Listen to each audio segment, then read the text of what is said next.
started in Dandora, when I reached the heart of Dandora, that's when I realized I didn't know where I was going. Oh. Because I didn't have specific place I was going. That you are going. Yes, I didn't have specific place I was going. So now, and I don't have any money in my pocket. Okay. But I was not chased. I was not sent away. You left on your own. Yes, so now you are going to the unknown should land. I go back or what do I do? I'm already in Dandora, and I said I'm not going back to the village. Right. Because I'm going to do what there. I'm already in the city. Yes.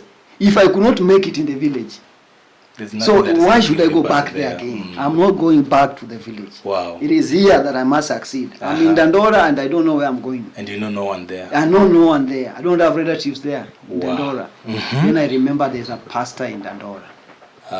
Who was a church in Dandora called Pastor Pius Ngesa. And I called him. I told him, man of God, are you in the house? He said, yes. I went straight to his house because I knew his house was bigger than what we had there. Right. And his kids were younger, and he was also working. You know, Pastor Osim didn't have a job. Yeah, it was a full-time so ministry. it was A hard bit for struggle. So I said, this man of God is working. I entered his house and told him, man of God, I've come.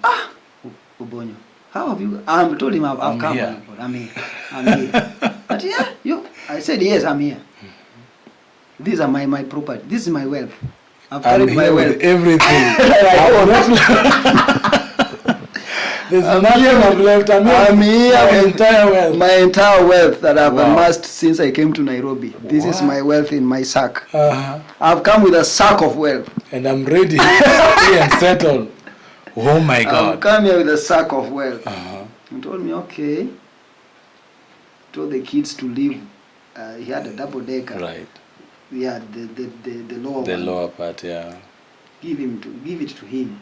And so the guys were sleeping down and some on top. And that became my room now. Yes. And then I joined him in the church. So keyboard. Again. Yes. This is the only weapon you have. The only weapon I have. Oh my God. Yes. The only weapon I have. So in fact, that is to backtrack the story because before this was before I was in college before the World Vision gave me some startup. Yes. Because they were giving after you graduated. Right. Yes. So I struggled with him there. Playing keyboard. That man of God through the keyboard thing, is the one who made me now to stand alone. Wow. Yes. There's a day he just came back and handed me 15,000. He told me, I've never forgotten, and I cannot forget that. Handed me 15,000. Told me, Dennis, you're now a grown man. Go find yourself a place to stay. Wow. I said, you give 15,000. It was a lot of money. That was a lot of money. A lot of money. Because in the first place, you've not even touched that kind of amount. It was a lot of money. Straight away, I went. Got a house, 1,500 shillings per month, paid 3 months. Good. Yes. You don't want trouble with the landlord. Got a PVC carpet. Carpeted my house wall to wall. Very clean. Yes, very clean. Went, got a 3.5 by 4 bed. Now you are rich. I'm a rich man with a bed. Now you are rich in the bed city. Costed me around 1,700, something like that. Yes. It was a new one now. I was not buying second. It was a new one. It was made. I paid and ordered. Wow. Yes, and it was delivered. Went to the dump site there. Right. Picked boxes. Lot of boxes. Spread it all on top of the bed. Get my 2-inch mattress on top of it. You are now doing good. Life began. That is how I began. Wow. Yes, and then I called my friends who by then did not have homes. You tell them. Yeah, I had 2 friends, Willie and Jose. Come, there's a shelter here. Yes, Willie Nzita. Stop struggling. Yes, there's a shelter here. I know Willie Nzita. Yeah, and Joseph Anfe. Wow. I called them, told them, now I have a house. No more refugees. By the grace of God, Willie came with a cooking stove, which he bought second hand in Korogosha. the thing had smoke. You wash it today, you try to cook, it is still... The thing had smoke, but it's all we had. Wow.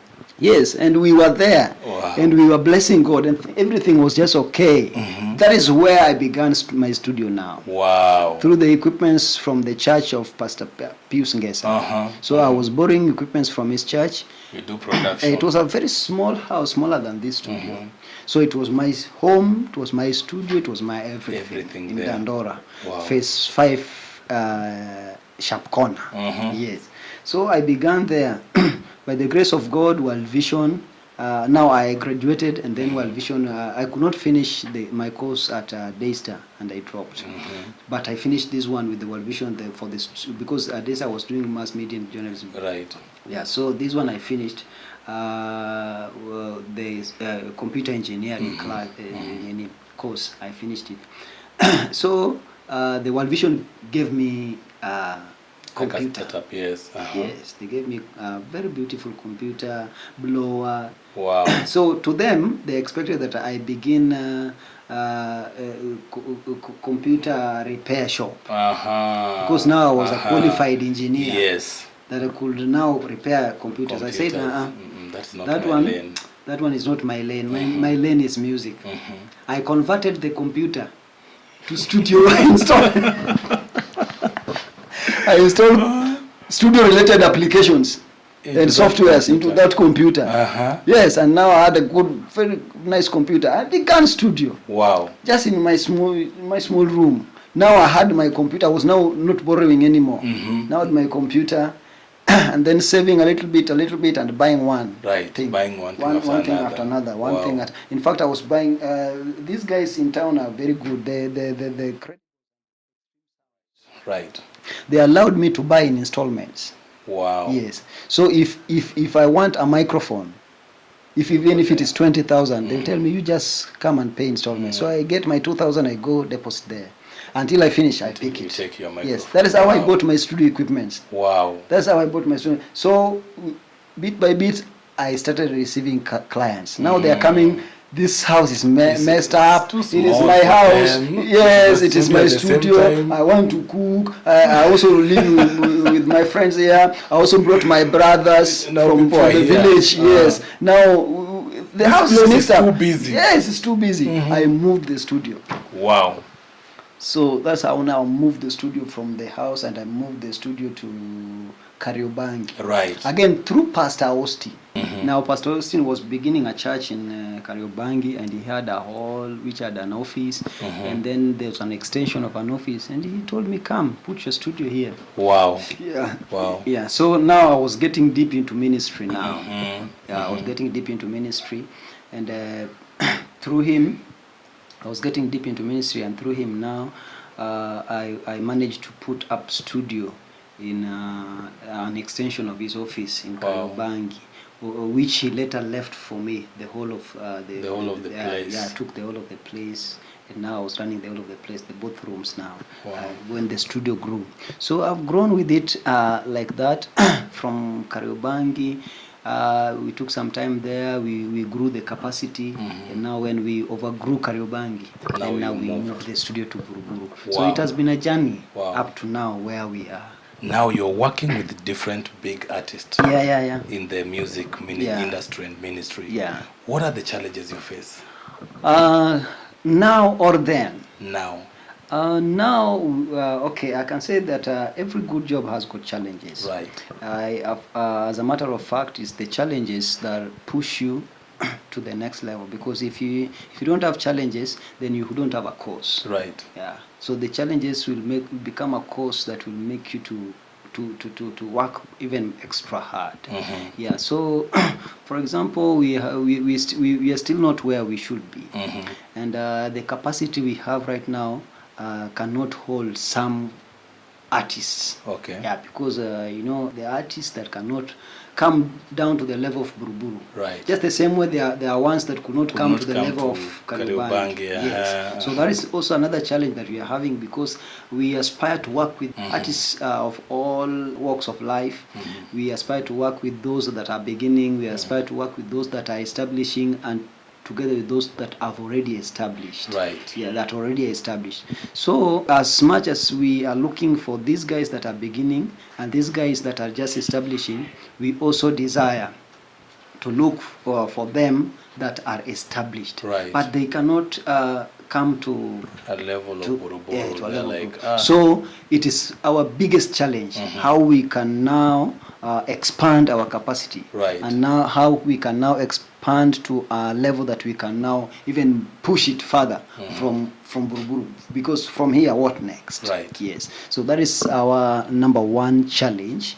We also have a challenge with our artists because it's business. We are into business, but sometimes people don't understand business.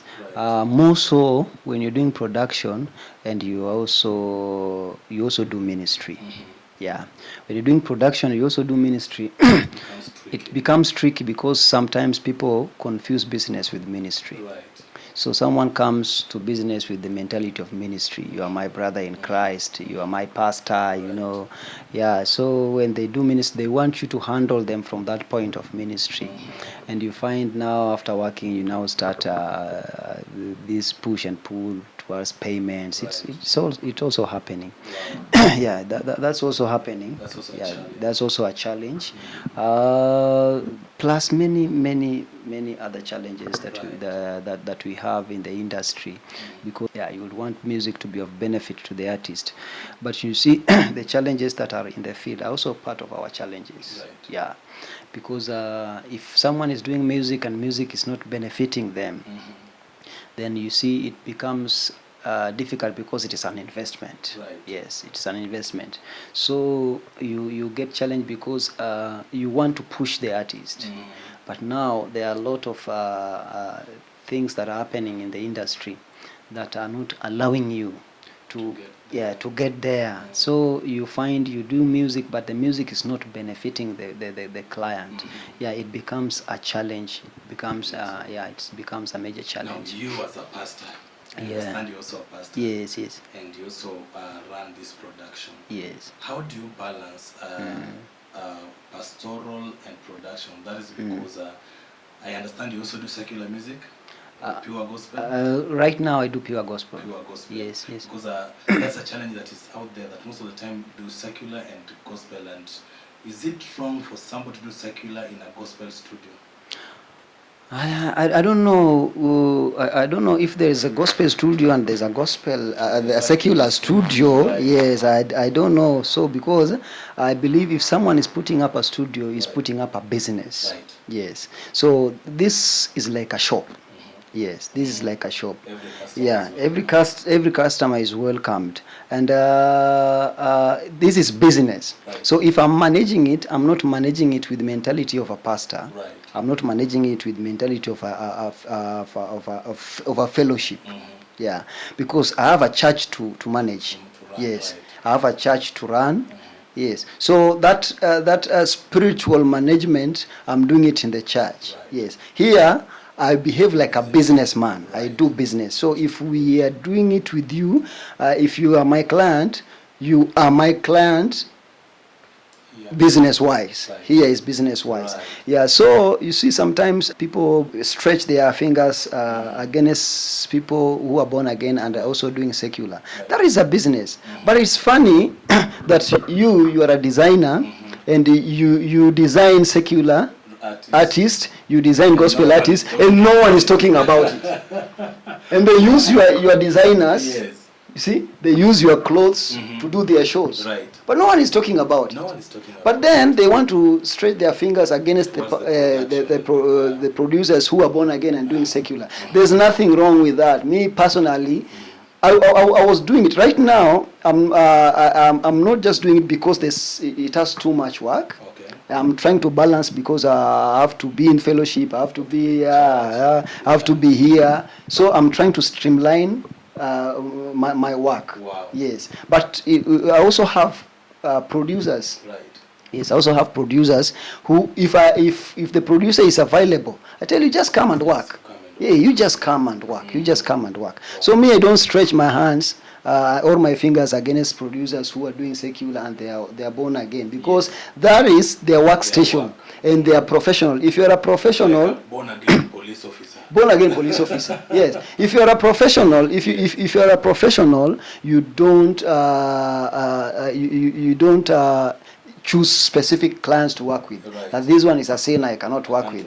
Yes. No, that is not the spirit of a businessman. Wow. If you're a businessman, you welcome all your clients. Right. They are my clients. They are not my members. Right. Yes. They are not members of my church. They're just clients. Yes. They are not my followers. It's only business. They are my clients. Yes. So if I have clients who sing gospel, fine. If I have clients who sing secular, fine. They are my clients. They are not members of my church. Wow. So but even you also use that opportunity to speak the word of God to them. Yes. How do you want to get them? With them? Yes, how do you want to get? Because pastors don't go to clubs.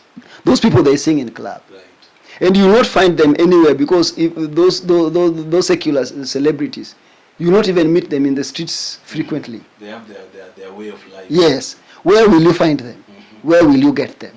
You will not get them anywhere. Wow. So you also use this opportunity to tell them, because I thank God I work with them sometimes, and they know that I'm a pastor. Right. And they call me pastor, even if they come here. Yeah, even here. Wow, they call me pastor. You see, they're here and they call me pastor. They know if they work elsewhere, they are going to carry their alcohol to the studio and do that. But if they come here, they say, kwa deno usiende na pombe. Yes, they know. Go sing. They tell each other, kwa deno usiende na nini. Right. That man is a pastor. So they come here, pastor, do this, pastor, do that, pastor, do that. You see that? Wow. So when we are here, we are working. Just like a plumber. He comes to work to do plumbing for me here, and then he goes to my next neighbor who is not born again, and he does the plumbing work, yes. Wow. And no one chooses the money. There's no money that is written secular. Right. And there's no money that is written gospel, yes. So we are here to make money. Wow. Yes. And then we go to church and preach the gospel.